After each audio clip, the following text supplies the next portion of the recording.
Good morning, good afternoon. Welcome to Fly Nubian Money, where we help you to master your mindset and maximize your money. Today's conversation was sparked by a statement that quickly went viral. A woman said that if a man hasn't had sex with at least 200 women, he isn't experienced. That moment started a lot of reactions, but it also opened the door to a deeper conversation about how we define experience, masculinity, and value when it comes to sex. When you really look at it, this isn't just about sex. It connects to mental health, money, relationships, and the strength of families. So today we're taking a closer look at where this idea comes from, why it resonates with some people, and what it costs us when these beliefs shape how we live, love, and build. I am Dr. Lene Javette, and today I am joined by Noma Lenga, a marriage, motherhood, and money-making specialist expert, as well as Deborah E. Williams from our Fly Nubian community, who's joining us on the stage today. Welcome, welcome, welcome, ladies. Happy New Year. Happy New Year, everybody. Happy New Year to the ladies on the panel. Happy New Year to those of you in the chat. I believe we were back yesterday, but this is my first day back in the office on the screen. So happy New Year to everybody. It's 2026. This is how we starting it. What are your thoughts when you hear that a woman believes that a man has to have sex? Was this a man or a woman? A woman said that if a man hasn't had sex with at least 200 women, he isn't experienced. Nomalinga, we'll start with you. So I actually got to see the videos, and I didn't see where exactly someone said that having less than 200 partners made somebody inexperienced. I did notice that there was kind of a double standard where it seemed like there was one gentleman, I'm not sure if I should call him a gentleman, but there was a man there who said that he felt like he could have slept with Wait, 200 women. no, because we haven't gotten to the video yet. I'm just asking you what your opinion is when you hear it. When you hear that. Okay. It's obviously rubbish. It's obviously rubbish. Rubbish. Yeah, it's rubbish. All right, Deborah, what are your thoughts when you hear that a woman says that a man needs 200, 300 bodies to be good in bed?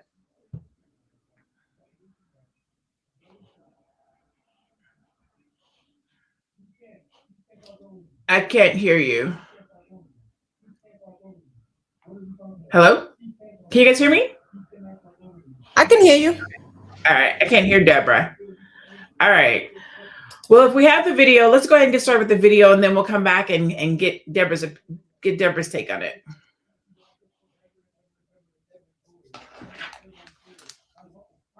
And don't be trying to let people trick y'all into thinking that being ran through is a bad thing. It's really not. If you ain't got at least 50 or 100 bodies, then you really not experienced. At least 25 to 50 bodies, you really not fucking experienced. You don't know what to do. And it's just, you got to at least have at least 50 to 100 bodies. If you ain't got 100 to 200 bodies, then you really ain't put in no work. Because if you ain't had number one or two people, then you not experienced and you don't missed out on a lot. So, if you ain't got at least 200 to 300 bodies, then, you really ain't experienced. You need to get your bodies up because, it's so many different styles out here. It's big ones, little ones, small ones, fat ones, thin ones. You know what I'm saying? So if you ain't got at least 300 to 400 bodies, then, you need to get your bodies up. Like, you need to get your count up. So don't. I think she's trolling. I hope so. I hope she's trolling. I mean, there's a bonnet, there's expletives. I was about to say, you always gotta look at the messenger, because I mean, some of that tells you should trust and believe in what you should talk about. The messenger, right?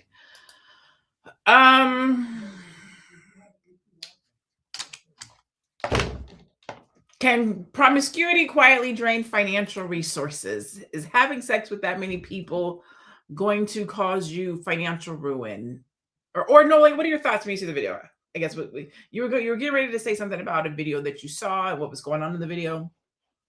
I think it'll come up later because I kind of pre-watched the videos that we were gonna put on today.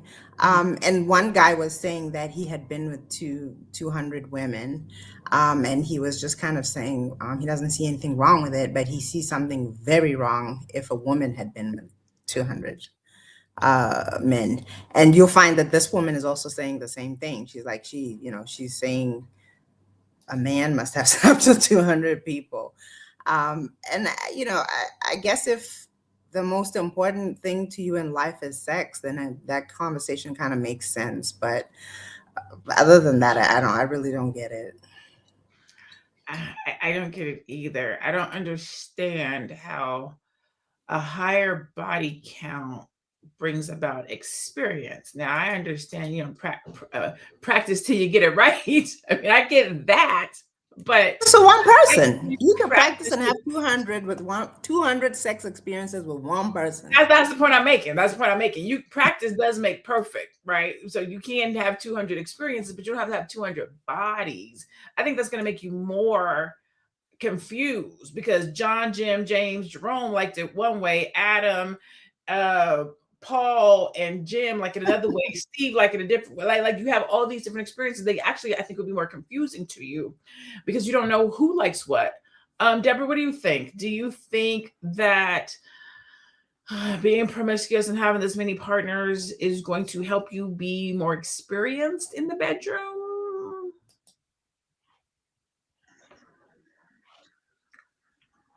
No, I don't. I think it's going to be an absolute disaster. Having too many people in your spirit, in your life, I don't think that it's going to bring experience. I think it's going to bring chaos. I think it's going to bring chaos too. I think it's going to be more, it's going to be more difficult for you to have a relationship. It's definitely going to be expensive because you definitely got to wine and dine before you go out. Says who? Ugh. Well, I guess that's true. That's true because you can Netflix and chill. As long as you got $9.99 for that Netflix account, you straight. Little Netflix and chill. Pop some popcorn. Invite somebody over. Do you think that sexual experiences is the same as emotional maturity? Meaning, if you're having a lot of sex, does that mean you're emotionally mature? Nomalanga, do you think that what does it mean? No, let's start with that. Do you think having a lot of sex with a lot of people makes you emotionally mature? No, I actually just said it. I think it's disgusting. And also, I always want to draw a line between when we're talking about men and when we're talking about women because it's not the same. I can speak from a woman's point of view. It really will mess a woman up. And I have seen women who are messed up. Some do recover, they put themselves back together and all of that. But I've seen women who never recover from that kind of thing. It also makes you wonder what triggered that. Because typically you'd want to form an emotional attachment to the person that you're going to be that intimate with. And to get to 200, you couldn't have formed emotional attachments in a day or two or however long it takes for people to hop in the sack. So it's actually very damaging, I think. I don't know what the age range is on that. 200. Even at one a month, that's 200 months, 12 months in the year. Like, how fast are you having sex with these people to get to? Don't assume people have sex with one person in one day. People do some crazy things. That's very interesting. Okay. We are pushing up on our 12-minute mark. Actually, it just happened right now. So we'll go to our first or second video right now.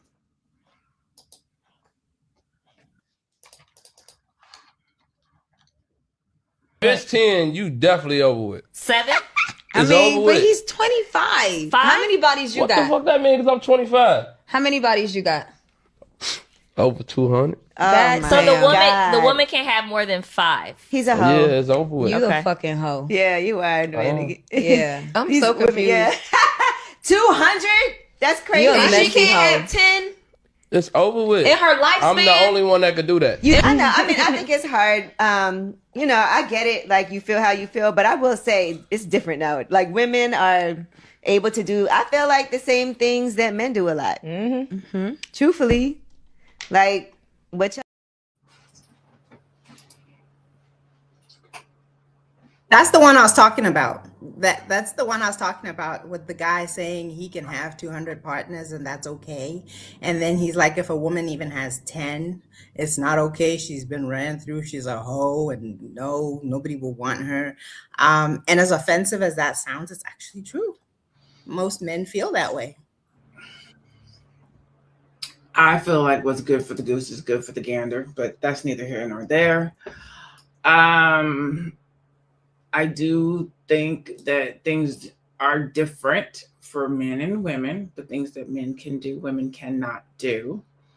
And they're judged differently when a man says or does something as disgusting as I have 200, 300 bodies.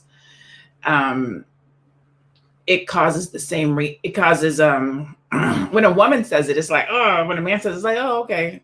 But it's the same. Yeah. 200 bodies is 200 bodies. Giving or receiving, it's still 200 bodies. It's still saying that I lack care and maybe even respect for myself.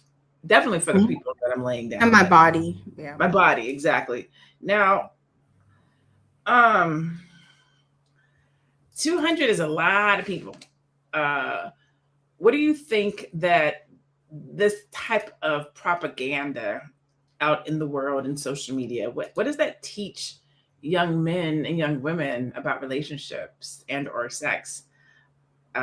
Somebody said that's because so many women only want men who other women are chasing.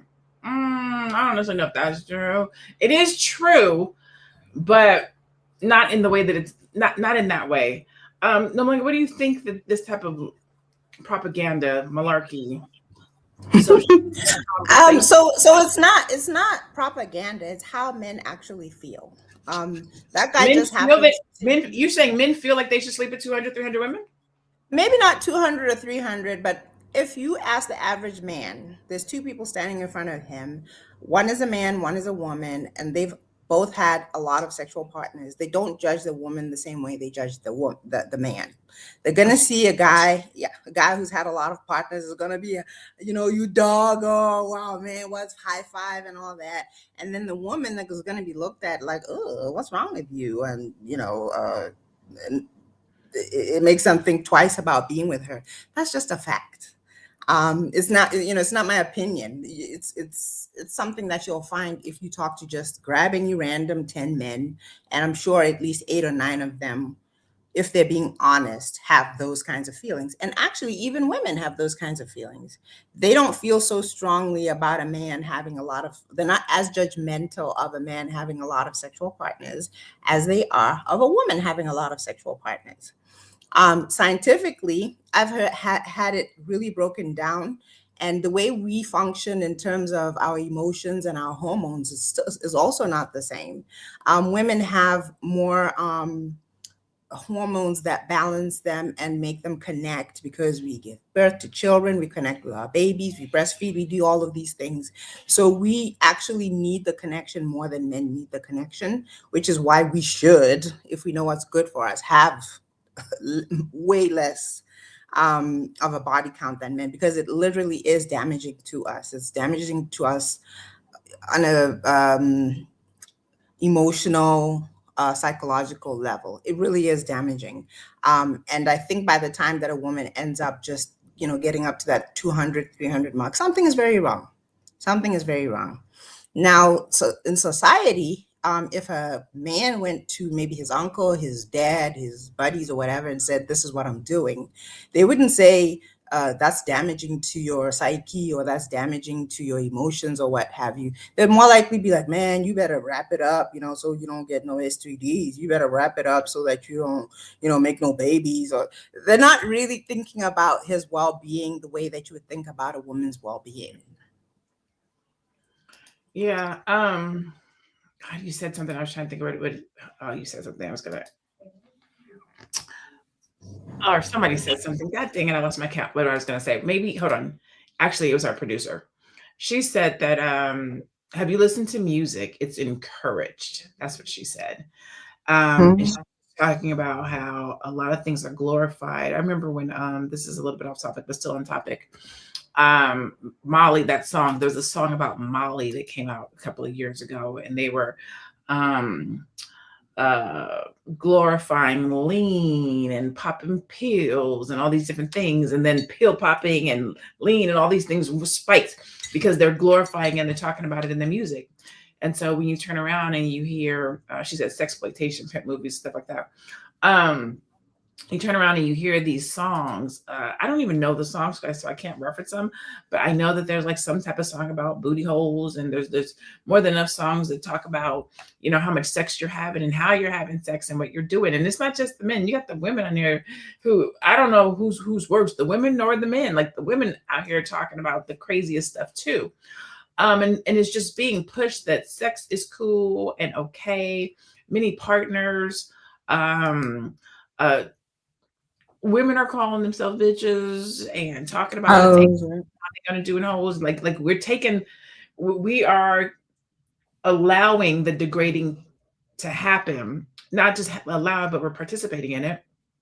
And so when we go to talk about man and woman dynamics and relationships, how does this mindset of having 200 bodies, 300 bodies, what does that do? How does that shape how men treat women?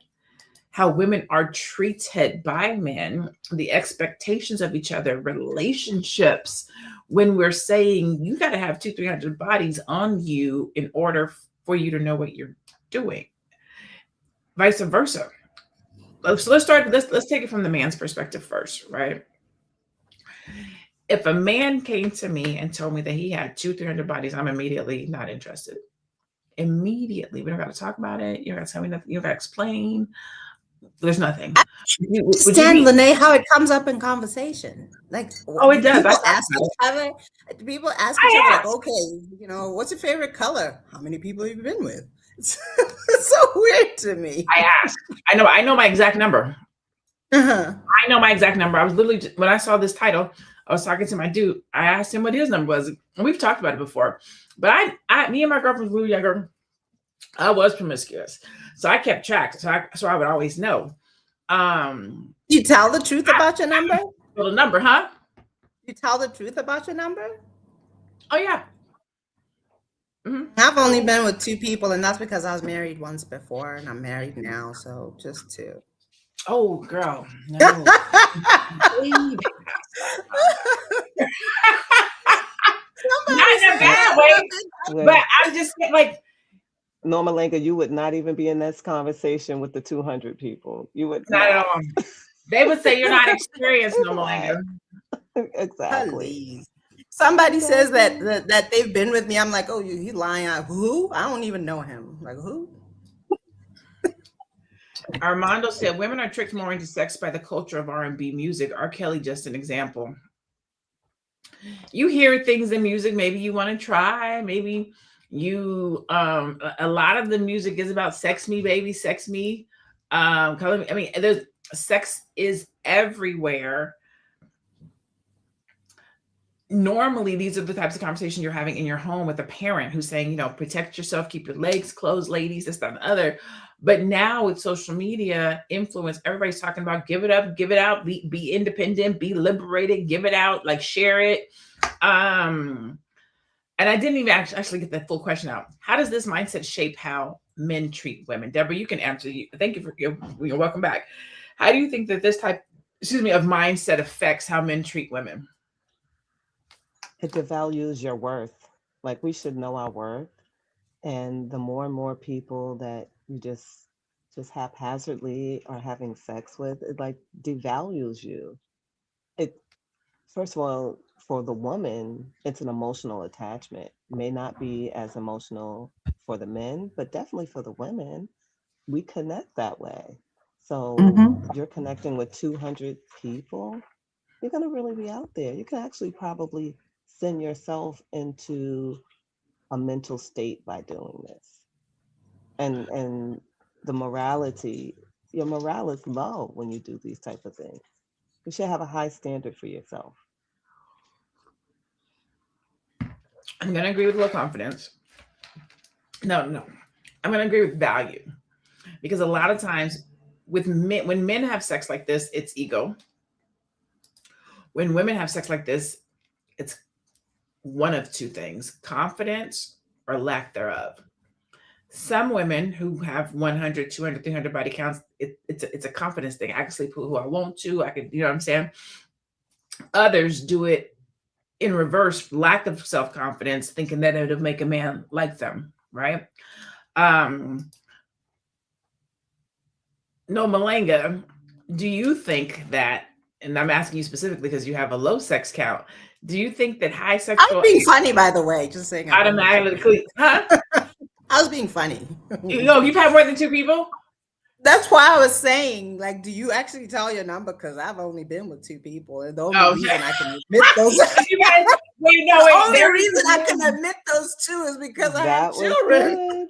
Let me say, there's this meme on social media, and it says, "What if we have to wear our count on our forehead, right? And the dude has like 32, and old girl has like 0, and they sleep together or whatever." And after they sleep together, he wakes up and her count still says 0. And he was like, something is wrong with your count. And I'm watching it thinking, oh, maybe he was small and it didn't register.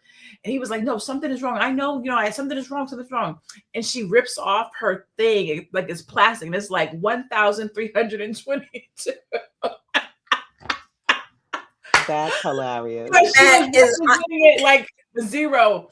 So do people really tell their numbers? I don't know. Well, women don't, and that's because with that video that we saw, he was saying he'll like uncomfortably accept 3, maybe 4, but 10, and you're a hoe. So what woman's gonna say? Yeah, I've been with 10 men, 20 men, 200. Nobody's gonna be. I've been with 2. That's it. Period. That's it. My goodness. How are you gonna prove anything? Which if it's in the front or the back? Anywho, we're of the moment for another video.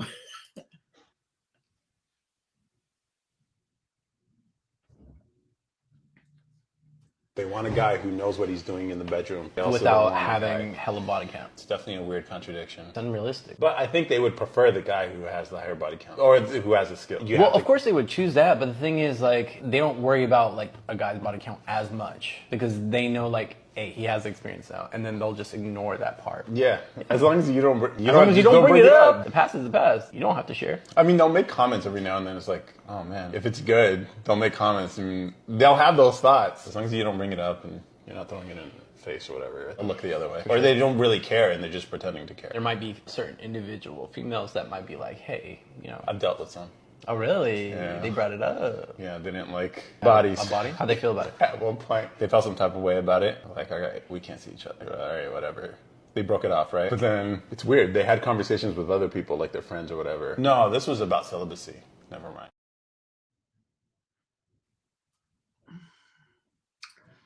Should we assume, Lene, that a high body count means good in bed? Because it absolutely does not. It does not. He could have just disappointed 200 women. Thank you. I was going to say, not only does it not mean get in bed, it could mean horrible. You just out here running around like a rabbit trying to figure it out. It does not mean good. You can have...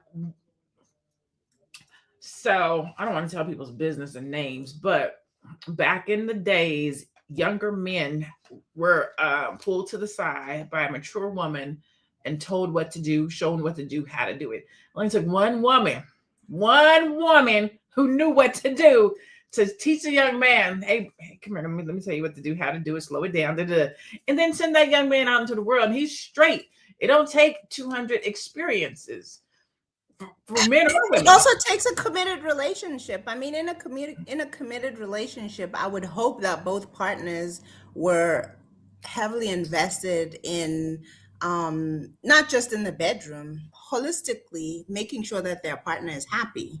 And that includes in the bedroom. And it sometimes does require communication, trial and error, all of this. But if you're just running through a bunch of people, when do you ever even stop to get feedback and understand what's happening? And the thing is, people are different. I just don't see how anybody can just equate a high body count with this means that they're so experienced that it's going to be so good. No, I don't see how that happens. You need to give yourself a chance to know the person, to know what they like, Right. what they don't like. So you're not even getting that opportunity just running through them like that. So you're not going to be able to And you beat actually that have to experience. value the Everybody's person. different, and Yeah. everyone's And different. you You might, yeah, and you have to value the person. hmm Like there's people yeah, who literally don't care. Like they get theirs and they move on. But you would think that somebody who cares about who they're with actually cares about whether this is a good experience for them. What do so we tell our true. children? What kind of conversations are we having with our kids when this is the type of stuff that's on social media? These are the types of conversations that are being had. What do you talk to your kid about? Like, how do you sit and I say your kid meaning man, boy or girl, because there's Hmm. a conversation you're having with your son and there's a conversation that you're having with your daughter, right? It's a conversation that we should be having with our sons. Yo, like it don't take all of that.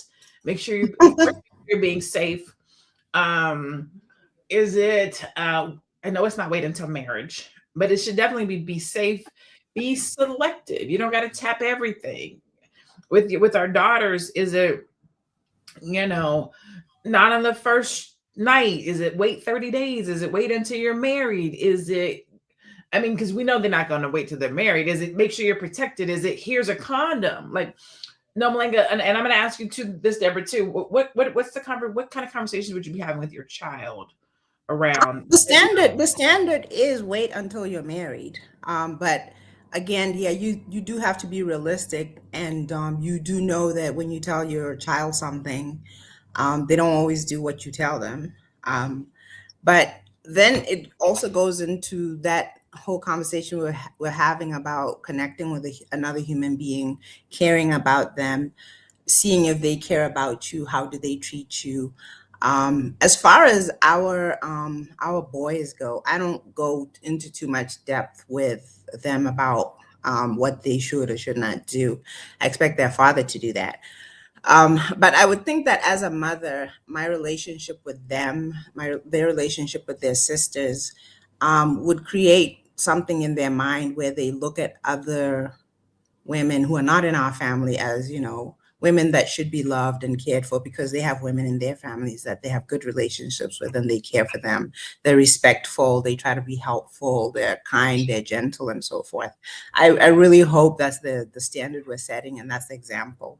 As far as the girls go, I do put it out there that the standard that we have for our family is wait until you're married. We don't always meet the standards that are set. And the next conversation would be get to know people before you spend too much time with them before anything happens. And then what's different, I think, about our generation is we try to be more open in terms of talk to me, talk to me more, because it seems like our generation and the ones before, there was this whole secretive thing and you did things behind your parents' backs and all that.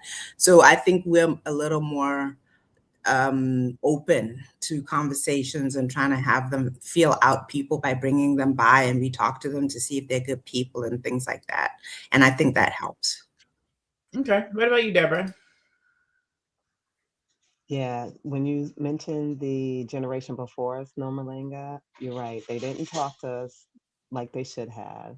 And then you get to us, and we're trying to have these conversations, and then you jump over to the next generation, and everything is just wide open because of the internet. They're getting all their information from the internet. They're learning, about emotions because of the internet. So when you're trying to, double back and tell them what to do and not to do, it's like, I already know, and I'm like, you don't know because there's a lot of emotions that go along with this. um, Men as well as women, play games and they, ego trip and, you think you're in love and they're just out to have fun. And it happens on both ends. It happens with the men and it happens with the women, the girls and the boys. So you just have to tell them to, be conscious of what you're doing. If you see someone isn't really out for you, then you got to pull back. Don't just give yourself up so easily. Like, make them work for it. Make them show you your value. You are worth it. Know your worth. And that's what I've told my children. I mean, they're adults now, and I still have conversations with them about toxicities and relationships, and people trying to stronghold you in certain ways, whether it's with sex or material things. Like, just know your worth, know where your value, and if they are willing to be with you, they're willing to work to be with you. And it shouldn't be that easy. Don't make it easy for them. Don't make it easy for them. I think that we and this is probably not the best way to say it, but I think we teach our girls to be stingy and our boys to be loose and free, right? Sow your royal oats, experiment, get out there, try a couple of different things, and see some different women before you settle down, make a decision. And then with women, it's like don't experiment, don't put yourself out there, find somebody to settle down. So we're teaching two different things, how we rear boys and how we rear girls. That's the home piece. But then you have the cultural piece, the music piece, the social media piece, the locker room piece, the movie piece. And unfortunately, in today's world, those things are stronger. And I think Melanie would probably say they shouldn't be, right? Your home, what you're taught at home, should be the piece, right? What you're modeling. And even that, as I say it, some of these homes is jacked up. Like, they shouldn't be, right? But the truth is, they are, and it's causing people to listen to these types of things and think that they're reality, right? And so, that being said, how does this conversation or this ideology, how does this set the standard for or impact trust and intimacy when we're hearing and or thinking that our partner or our person has been with or is in pursuit of 200 to 300 bodies? Normally, do you think that would impact trust and intimacy if you knew your partner was with 200 people prior to you?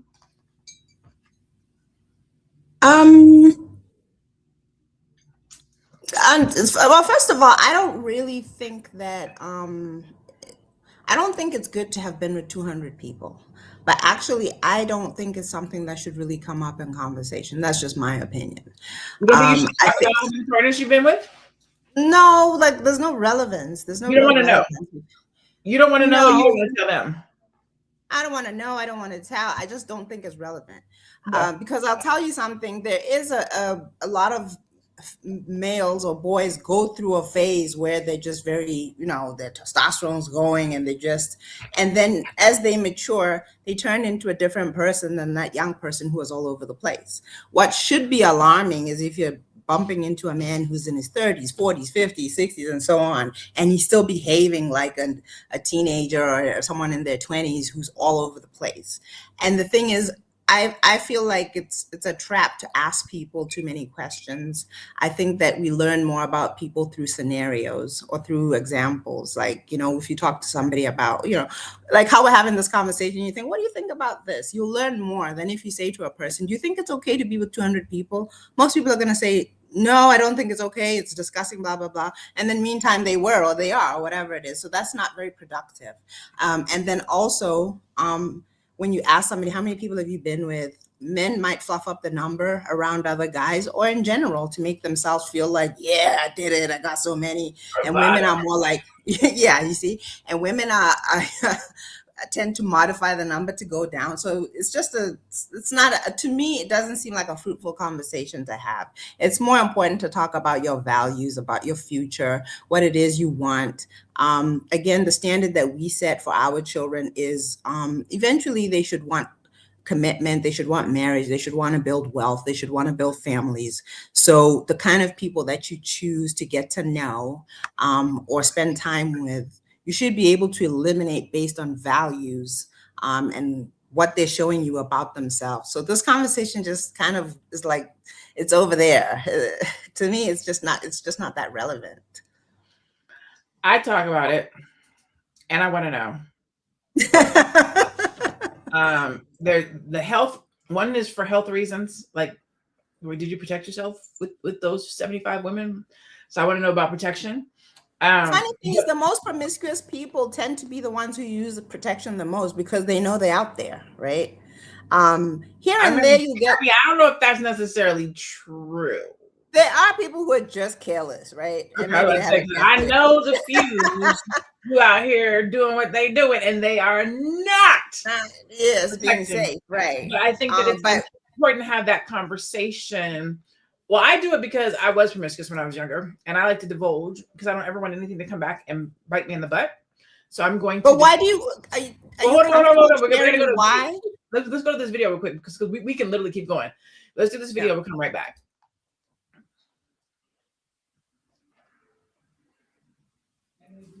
We don't talk enough about how people are blatantly ignorant towards STDs and how that is extremely harmful and not a flex to be 30 plus years old, not knowing what HSV1 is, what HSV2, what chlamydia, trichomonasis, gonorrhea, extreme gonorrhea.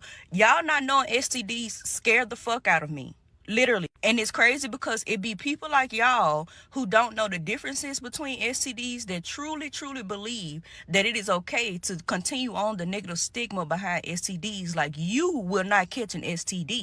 More than 70% of the population in the United States of America has HSV1, which is herpes, which is also cold sores. So if you have ever seen somebody have a cold sore on their fucking lip, 9 times out of 10, that is herpes. HSV2, that is genital herpes. Mind you, you can get genital herpes if somebody with HSV1 kisses you on your fucking genitals. So that is also, like, I want to say between 1 in 5 or 1 in 7 people in total in the population who has HSV2. But the kicker, you literally don't even fucking know you will have HSV2 unless you randomly have an outbreak. And majority of the time, doctors will not test you for either of these because of how common it is to catch HSV1 and 2. Another kicker, HPV. Y'all do not realize how 90% of the population, matter of fact, my doctor told me this, once in your lifetime, if you are sexually active, you will catch HPV because of being sexually active, whether you have been safe about it or not. And it's more so tested in women because they can catch it in women due to us having,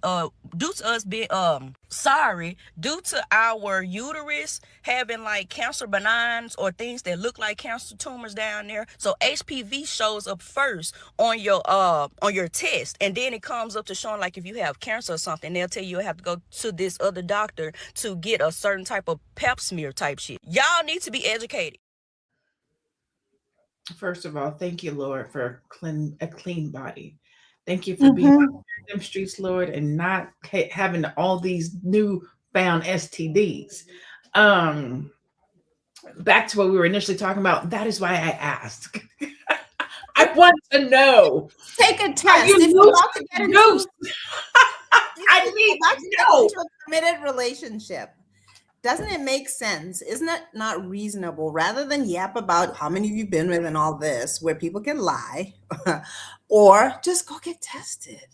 So I have a girlfriend who she does not sleep with you until you've done an AIDS test. And I was like, men go for that? She was like, yeah. I was like, you don't never. She's like, never. Yep. She never. Well, not just HIV, all of them STDs. Well, they do all of them. Her dad passed from HIV, and so she has that trauma, right? And so from, let's say, about 22, 23 on, in order to, before she gets intimate with somebody, we got to do we got to take tests. And then I was like, man, I don't even know, how do you have that conversation with a man? Hey, before we can get down with the get down, we need to go and take these tests and I need to see if you're clean first. I'm glad you brought that up. If you can't have that conversation, you should not be having sex with that person. If you haven't reached the point where your conversations have evolved to the point where you kind of see, how are we relating? Do we want to, spend more time together? Do we want to, take it to another level? Do you understand? Do you want to be exclusive? That kind of thing. That's the only time in my opinion, that's the only time you should even remotely be thinking about having sex. Now, if you're still at that stage where you kind of look from each other across the room, and then you make the eyes, and then you jet off to the bathroom, and because you feel hot and he feels hot, and whatever, there's no time for an HIV test. That sounds like Friday night. To me, I've only ever seen those things in like movies and TV shows, and it makes me very nervous to think that people might do that. Like, you just don't know this person. There's so many things. There's even if you put on like protection, there's stuff like genital lice and other funguses. It's just a whole bunch of gross stuff, and you don't even know this person. Then there's the other layer of people only focus on, I don't want to get pregnant, so I'm going to use some protection, or I don't want a disease, and there's a whole emotional element. And then there's the spiritual element, which is the most important thing. What does your spiritual environment look like when you've had 200 people, each one bringing their gang of demons in, and you've got your demons? And all of that kind of just mixes up, and just yeah. And I think sometimes we dismiss this, but do you know that you just have to be on Facebook? I'm on Facebook a lot, and there's a lot of mental illness. And I wonder if there is a lot of mental illness. You see how people take things, post personally, they argue. To me, I see a lot of mental illness. Like, I can't imagine how people can be so dysfunctional. And I think a lot of it does have to do with the way that we think, and how our spirit has been affected. Some of us are just not okay. There is that. Jordan said, in a relationship or not, people should be comfortable to want to go get tested. If not, scared. They have an STD, I'm sure. The real Blaxican said, how? What's so hard about that? That should be a standard expectation for any man. I'm assuming he's talking about going to get tested before you sleep with others. Especially in this day and age, man, HIV is on the rise in different communities across the country. So these conversations, like, it's super unethical, unresponsible, and dangerous to say, or to put out into the world, you should have 200 bodies. It's definitely goes against Black excellence for our own community and Black family, and how we should be talking to each other, treating each other, valuing each other. It doesn't take. Stay single. No, it's not. Oh yeah, somebody else said, I saw that, stay single. It's best to stay single. I saw that too. That's not the solution either. Jordan says, I do not want an STD, nor ever had one. I have had one when I was younger. Again, I was promiscuous when I was younger. I wanted to ask, like, why though? Well, I was promiscuous when I was younger because I was looking for love in all the wrong places, daddy issues. My single mom, the oldest of 3 girls. My mom worked a lot, but mostly just daddy issues, trying to find love, just wanted somebody to be around. Trying to connect. Yeah. Just trying to connect. Yeah, the connection. And then I had low self-esteem. You guys have heard me say this before. In 6th grade, my first boyfriend, he used to call me BB and U, which is big, black, and ugly. And so one of the ways that I thought that you would get boys to like you is if you let them like you. Yeah, do it. Yeah. But then it gave me a bad reputation, right? I got known as a hoe like in 8th grade. And now, oddly enough, you do it more. Not you do it more, but you exploit yourself more because you have this bad reputation. So now you're trying to figure out, how do you get people to like you? What do you do? But then around 16, it turned to power.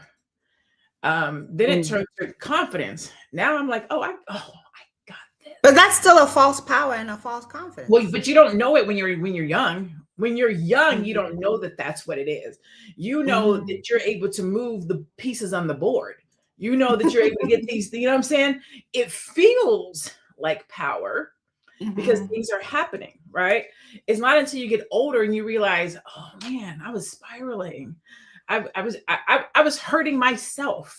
I thought I was coding, but really I was hurting myself. I was the problem. You don't know that when you're going through it. You're just in this like relentless whirlwind of why won't my life change? How come I can't find love? How come did it not realizing, oh, my actions, what I'm doing, how I'm dating, who I'm dating. I'm using my, like, when I think about it now, I used to feel like I'm in control. I'm gonna hurt you before you hurt me. In hindsight, I'm dating like this. I'm not letting anybody get close. And then I'm wondering, well, why is this happening? Well, it's happening because of this. But when you're young, you don't know that. You're just hearing the music, doing what other people do. You're doing what you see. You're not well enough to use your language to know that you're really hurting. Right? Yeah. You don't get that type of maturity until you get older. And you can look and see something like this. That's dumb.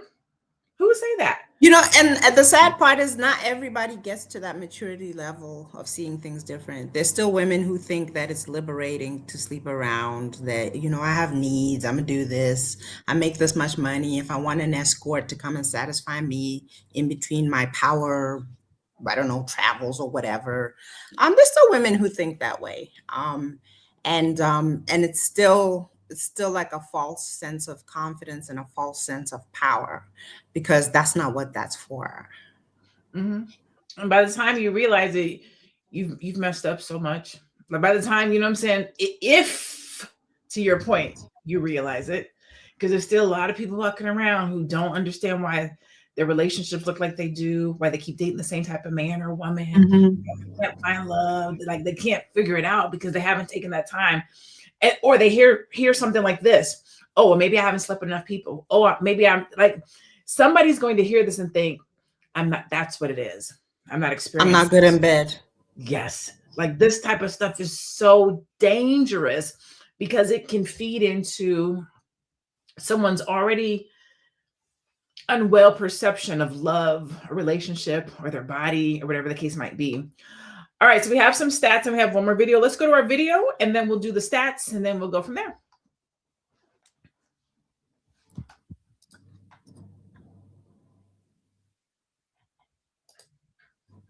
All right, let's do stats first.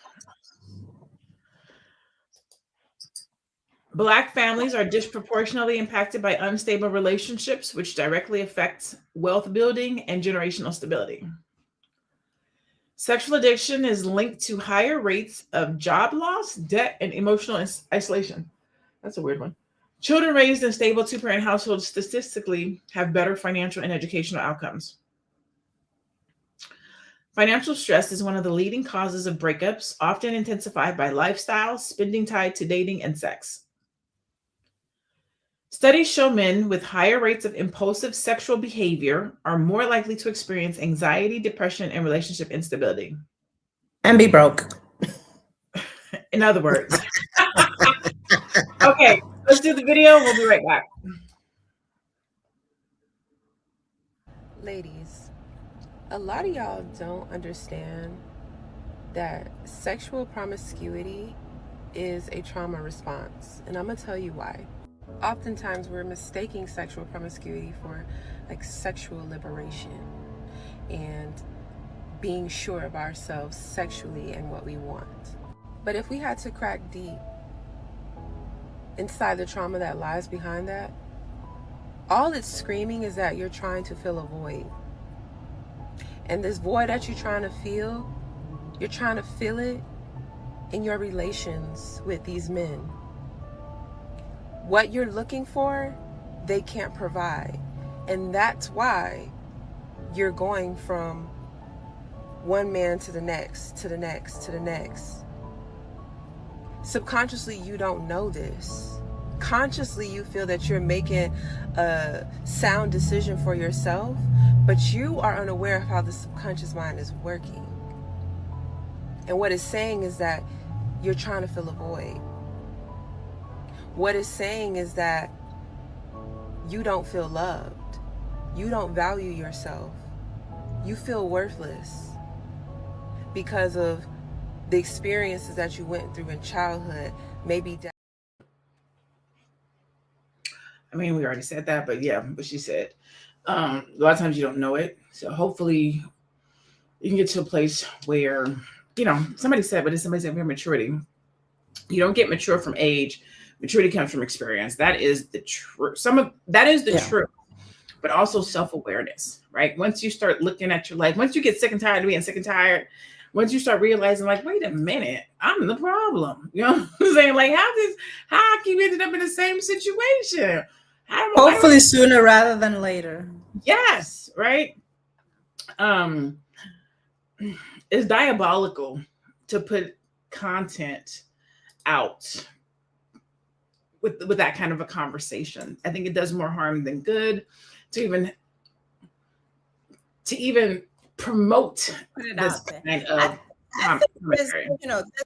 there's always going to be stuff out there, which is why I'm just so firm on we have to do our best to make sure that the loudest voice is the one that comes from the home, that the best example comes from the home. Now, you can do everything in your power to give the best example, to expose your kids to the right things and so forth, and they still go do whatever they want. But at the very least, you should be trying to be the one who influences them, challenges their thoughts, gives them a good example, and sets standards. It's very important to set standards for your children, so when they go wrong, they understand that they went wrong. I mean, there's people who could be like, "Well, you telling me not to be a hoe, but my mama's a hoe," you know. See, so. And we're laughing and making light of it, but that's actually some people's reality. They see different men going in and out of their mother's bedroom, and that sets the standard for them, and then they just continue, and it just continues, and that's sad.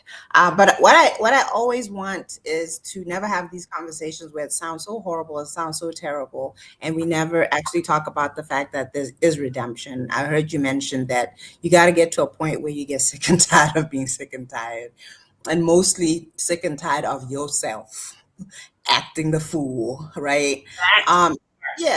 Yeah. And there's redemption. There's always redemption. If you choose to do something different, hopefully by the time you do that, you won't be dying of HIV or whatever else could take you out. You won't have wrecked your life. And even if you have, there's always redemption. There's always redemption. You can always take a different path, set your life straight and do better. You can even be honest with your children and say, well, look, I haven't been the greatest example here, but new information has come in. I'm trying to do things differently. And with my life experience and everything I've seen, I would advise you to do this and not what I did. I would advise you to take my bad decisions and see how they had bad outcomes and avoid them or whatever it is. I don't think there's anything wrong with that. And I think that it's good to look at the positive side. That something positive can happen, even if it sounds so crazy. I think it was I'm gonna use that as your final thought. Normally, tell people where they can find you. Okay, so I need to talk about Pads for Our Girls. We have a charity or a foundation that I founded here in Botswana. What we do is we help young women who are school age, who sometimes are so poor that they cannot go to school because they do not have sanitary pads. So what we do is we collect sanitary pads and we donate them. We can also collect cash. You can donate in cash, and then we buy and we donate. So you can go to padsforourgirls.com and donate. Even the smallest amount counts. We actually do for a trip in January to a girls' shelter that we've adopted. And we always take sanitary pads and other goodies for them. You can also find me on Instagram. I'm Noma Moses. And on Facebook, I'm Nomalanga Gaborone. That's my new surname. And I'm also on YouTube under my old name, which is Nomalanga Mhlauli Moses. I love it. I think what I will add in our closing is just that, man, talk to your kids. Like, a lot of times parents don't even know what their kids are dealing with and going through. And if they're seeing stuff like this and they're already feeling some kind of way, talk to them, because they'll believe it. You know what I'm saying? They'll think that sex is power, because that's how it's taught now. And I think I got my best liberation when I went through a breakup. And I was like, I'm not messing around. I didn't have sex for like 3 years. And during those 3 years, I got to get to know myself in a way that I had never got to get to know myself in my whole entire life.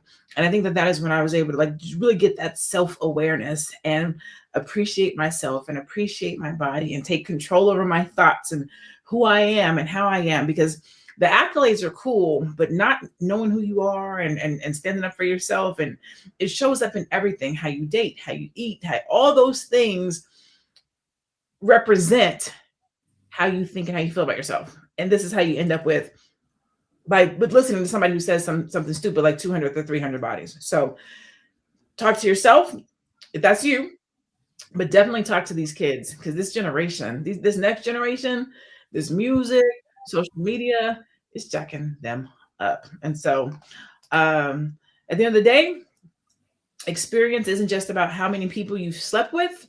It's about self-control, emotional awareness, responsibility, and the ability to build something that lasts. Because when sex, money, and mental health are out of alignment, families suffer, relationships break down, and the cycle keeps repeating.